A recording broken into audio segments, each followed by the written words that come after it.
અમદાવાદમાં આપના સદસ્યતા અભિયાનના કાર્યક્રમ દરમિયાન ગઈકાલે જ અરવિંદ કેજરીવાલે વિસાવદરની જીત મુદ્દે કહ્યું હતું કે ભાજપ કોંગ્રેસ એક છે. હવે કોંગ્રેસ જોડે આપનું કોઈ ગઠબંધન નથી, પરંતુ આપ સંયોજકના નિવેદનને જાણે કે તેમની પાર્ટીના ધારાસભ્ય ચૈતર વસાવાએ ગંભીરતાથી ન લીધું હોય એમ લાગે છે. અને આ નિવેદનને હજુ 24 કલાક પણ નથી થયા તે આજે સુરતના કાપોદ્રા ખાતે ડીજીવીસીએલની પરીક્ષામાં થયેલા કથિત અન્યાય અને સ્માર્ટ મીટરના વિરોધમાં આપના ધારાસભ્ય ચૈતર વસાવા અને કોંગ્રેસના ધારાસભ્ય અનંત પટેલ ગઠબંધન કરી હલ્લાબોલ કર્યો હતો. ત્યારબાદ વિવિધ બેનરો સાથે નારેબાજી કરી ન્યાયની માંગ કરવામાં આવી. ગુજરાતના રાજકારણમાં એકબીજાની કટ્ટર હરીફ ગણાતી આમ આદમી પાર્ટી અને કોંગ્રેસ સુરતમાં દક્ષિણ ગુજરાત વીજ કંપની લિમિટેડની પરીક્ષામાં પાસ થયેલા કથિત અન્યાય અને સ્માર્ટ મીટરના વિરોધમાં એકબીજા સાથે મળીને પ્રદર્શન કર્યું હતું. 5 મહિના પહેલા વિદ્યુત સહાયક માટેની પરીક્ષાના પરિણામ જાહેર થયા બાદ પણ 1800 થી વધુ પરીક્ષાર્થીઓને નિમણૂકો પત્ર આપવામાં આવ્યા નથી. આ મુદ્દે આદિવાસી નેતા અને આપના ધારાસભ્ય ચૈતર વસાવા અને કોંગ્રેસના ધારાસભ્ય અનંત પટેલે કાપોદ્રા ખાતે આવેલી ડીજીવીસીએલની મુખ્ય કચેરી ખાતે વિરોધ કરવા પહોંચી ગયા હતા. આ સમયે મોટી સંખ્યામાં પોલીસ કર્મીઓ પણ તહેનાત કરવામાં આવી હતી.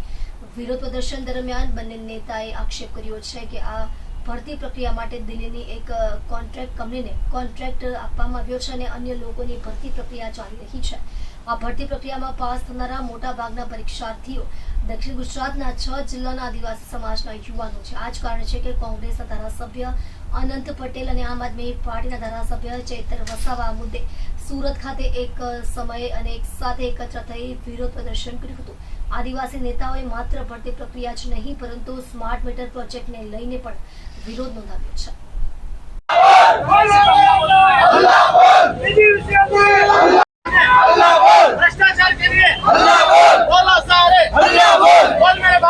ડીજીવીસીએલ દ્વારા જાન્યુઆરી 2025માં પરીક્ષા લેવામાં આવી હતી, પરંતુ હજી સુધી એમને નિમણૂક ન આપી. એ નિમણૂક ન આપવાના વિરોધમાં આજે ડીજીવીસીએલની કચેરી સુરત ખાતે અમે હલ્લાબોલ માટે આવ્યા છે. અમને અમારા ત્યાંના બેરોજગાર યુવાનોને ક્યારે નિમણૂક પત્ર આપે એનો જવાબ માંગવા માટે આવ્યા છે. ના, આ કોઈ કોંગ્રેસ અને આમ આદમી પાર્ટીને હલ્લાબોલ નથી. આ યુવાનોની સાથે બેરોજગાર યુવાનોને ન્યાય આપવા માટેનો હલ્લાબોલ છે. આમાં કોઈ પણ રાજકારણ નથી. અમારે અમારા વિસ્તારના યુવાનોને જે અન્યાય થાય છે એના માટે ન્યાય અપાવવા માટે અમે આવ્યા છીએ. ક્યાં સુધી ચાલુ રાખશો લડત? જ્યાં સુધી નિમણૂક પત્ર ન મળે ત્યાં સુધી અમારી લડત ચાલુ રહેશે. જ્યાં સુધી આ લોકોની ભરતી નહીં કરવામાં આવશે ત્યાં સુધી અમારી લડત ચાલુ રહેશે.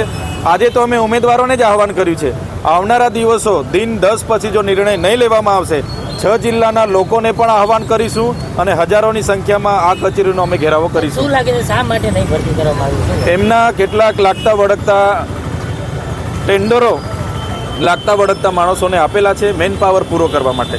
તો 5 મહિના પહેલાં ભરતી કરી એનો અર્થ શું?